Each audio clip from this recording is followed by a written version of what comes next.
Caldereta ala bonsayistang lumpo.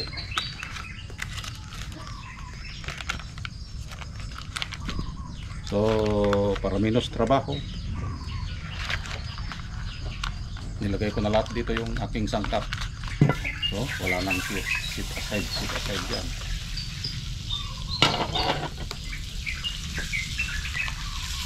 Hindi na nakita dyan. Habang, para hindi masunog.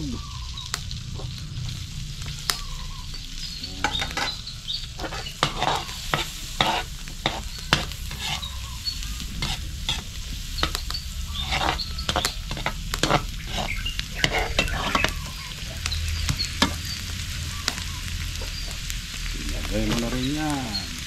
Tsaka natin imikos-mikos ang sibuyas na nagpapaiyak sa iyo. At ito ang aking lutuan, ang pugon. So, kulob na kulob ang init dito sa magandang lutuan, katulad ng pagmamahal niya sa iyo. Agoy, agoy, agoy. Yeah! Tapos nilagay doon, ilagay na ulit natin to. Kambing na lang. So, isasangkot sa lang natin kunti, okay? Para mawala ang kanyang anggo. At takpan para makulob. Ayan, buksan ulit natin. Ayun. At nagtubig na nga. Okay?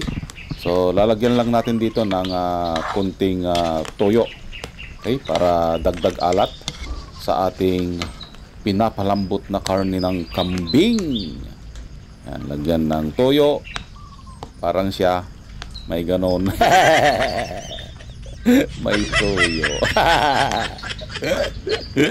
At syempre, ang kanyang suka para mas lalong mawala ang kanyang anggo. Ayun. So parang adobo lang ito. Konti. Okay?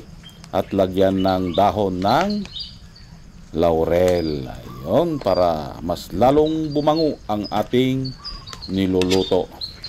Okay? So, takpan ulit natin ito para mas lalong manunuot ang kanyang lasa. Ayan, takpan. Yun. At buksan ulit. At ilagay ang pineapple juice para mas lalong sumarap. So, yun lang kasi ang available. Walang nabiling pineapple chunks, kaya pineapple juice na lang yung ating ilalagay para mas lalong sumarap ang ating nilulutong caldereta. Yun. Mahalaga yung pineapple juice o pineapple chunks sa pagluluto ng caldereta para mawala yung anggo, mawala ng tuluyan ang kanyang anggo sa kambing.